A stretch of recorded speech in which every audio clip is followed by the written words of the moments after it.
Hi எல்லோரும் எப்படி இருக்கீங்க? நல்லா இருக்கீங்களா? இப்போ இந்த மாங்காவை கட் பண்ணி மிளகாத்தூள்லாம் போடுறது நல்லா தான் இருக்குது பார்க்குறதுக்கு. ஆனால் இது கட் பண்ணும்போது ஒரு சம்பவம் நடந்தது, அதை பற்றியான வீடியோ தான் இது. இதை கட் பண்ணும் போதே பார்த்திங்க அப்படின்னாக்கா அர்ச்சனப்பா கையை நல்லா கட் பண்ணிட்டாங்க. எங்கன்னு பார்த்தீங்கன்னாக்கா கட்டை விரலுக்கும் ஆள்காட்டு விரலுக்கும் நடுவில் இங்கே பாருங்கள்.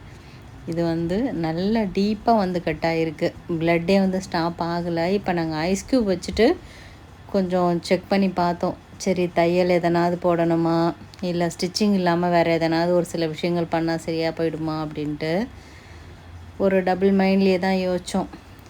இது வந்து நைட்டு நடந்தது. நைட்டு பக்கத்தில் வந்து ஃப்ரெண்டு ஒருத்தவங்க இருக்காங்க, நர்ஸ். அவங்கள கூப்பிட்டு ட்ரெஸ்ஸிங் பண்ண சொல்லியாச்சு.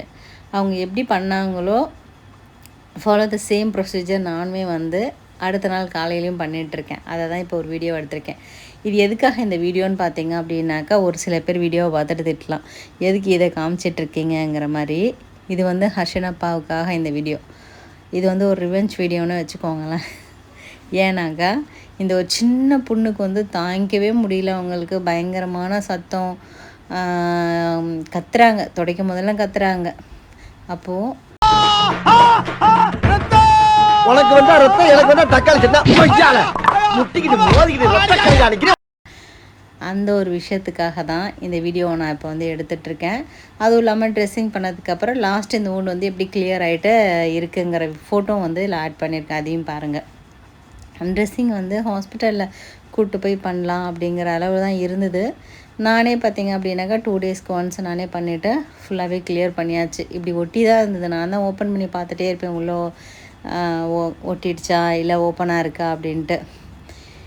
இந்த க்ரீம் கொஞ்சமாக வச்சுட்டு அவங்க கொடுத்த பேண்டேஜ் வந்து அது மேலே வந்து ஸ்டிக் பண்ணியிருக்கேன். இதுக்கு பின்னாடி ஒரு ஸ்டோரி ஒன்று சொல்லிகிட்டே அவங்களுக்கு நான் இதை போட்டுட்ருக்கேன். என்ன ஸ்டோரின்னு பார்த்தீங்க அப்படின்னாக்கா, எனக்கு வந்து டெலிவரி ஆகிருக்கு, செகண்ட் பேபி தஷ்வின் வந்து பிறந்திருக்கா. அந்த டைமில் பார்த்தீங்கன்னாக்கா சர்ஜரி தான் எனக்கு நான் மயக்கத்தில் இருக்கேன். டாக்டர் கூப்பிட்டு கேட்குறாங்க வெளியில் இருக்கிறவங்கக்கிட்ட, 2ஆவதும் பையன்தான், அதனால் ஃபேமிலி பிளானிங் பண்ணிடலாமா அப்படின்ட்டு. எந்த மாதிரியான ஒரு சுச்சுவேஷன்னாக்கா, எனக்கு வந்து ஓப்பன் பண்ணிவிட்டு சர்ஜரி பண்ணிவிட்டு ஓப்பனில் இருக்குது, அந்த wound ஓப்பனில் இருக்குது. அந்த டைமில் கேட்குறாங்க. ஏன்னாக்கா எதுனா ஃபேமிலி பிளானிங் பண்ணுறதா இருந்தாக்கா அப்படியே பண்ணிவிட்டு அதை ஸ்டிச் பண்ணிவிடுவாங்க. அந்த மாதிரி நான் மயக்கத்தில் கொஞ்சமாக இருந்தேன். அதுக்கப்புறம் எனக்கு நல்லா புரிஞ்சுது, பேசுறதெல்லாம் புரிஞ்சுது, கேட்கறதெல்லாம் காலை விழுந்தது. நான் டாக்டர்கிட்ட சொல்கிறேன், டாக்டர் இன்னொரு குழந்தைலாம் எனக்கு வேண்டாம், 2 குழந்தை மட்டுமே போதும், நீங்கள் வந்து ஸ்டிச்சிங் பண்ணிவிடுங்கன்னு சொல்கிறேன் நான். அவங்களுக்காக வெயிட் பண்ணாதீங்கன்னு. அந்த டாக்டர் பார்த்திங்கன்னாக்கா வெளியில் இருக்கிறவங்கள்ட்ட கண்டிப்பாக கேட்கணும், உங்கள் ஹஸ்பண்டு மாமியார்லாம் வெளியில் இருக்காங்க, அவங்கக்கிட்ட ஒரு வார்த்தை சொல்லணும், அப்புறம் பெரியவங்க இருக்காங்க, அம்மா அப்பாலாம் இருக்காங்க, எல்லாருக்கும் நாங்கள் கன்சல்ட் பண்ணாமல் பண்ண முடியாதுன்ட்டு வெளியில் வந்து கேட்குறாங்க. இப்போ பார்த்தீங்கன்னா எனக்கு அது கட் பண்ணி ஓப்பன்லேயே இருக்குது. நான் நல்லா கண்ணை திறந்து பேசிக்கிட்டு இருக்கேன். எனக்கு வேண்டான்னு மதியானம் அந்த மாதிரி பார்த்தீங்கன்னாக்கா அப்ளிகேஷன் கொடுத்தாங்க. அதில் ஃபார்ம்லலாம் ஃபில் பண்ணி வந்தாச்சு, எனக்கு ஃபேமிலி பிளானிங் பண்ணுங்கன்னு. இருந்தாலும் பார்த்தீங்கன்னாக்கா ஒரு சஜஷன் கேட்குறாங்க வந்து வெளியில். அப்போ பார்த்தீங்கன்னா வெளியில் ஒரு மீட்டிங்கே போயிட்டுருக்குது. எனக்கு அந்த wound ஓப்பனில் இருக்கும் போதே, இல்லை 2 பையனாக இருக்குது, இன்னும் ஒரு பொண்ணு இருந்தால் நல்லாயிருக்கும் அப்படிங்கிற மாதிரி. அவ்வளோ பெரிய wound ஓப்பனில் வச்சுட்டு இவ்வளோ பெரிய மீட்டிங் போணுச்சு. எனக்கு எப்படி வலிச்சிருந்துருக்கும். இந்த ஒரு சின்ன பொண்ணுக்காக நீங்கள் இவ்வளோ ஆர்ப்பாட்டம் பண்ணுறீங்கன்னு சொல்லிவிட்டு இந்த ஸ்டிச்சிங்லாம் வந்து பண்ணாத அளவுக்கு உங்களுக்கு நான் எவ்வளோ கிளியர் பண்ணி விட்றேன் அப்படின்னு சொல்லிட்டு பேசிகிட்டு இருக்கேன் நான். இதுக்கு பின்னாடி இந்த ஸ்டோரியெல்லாம் சொல்லிக்கிட்டு இருக்கேன்.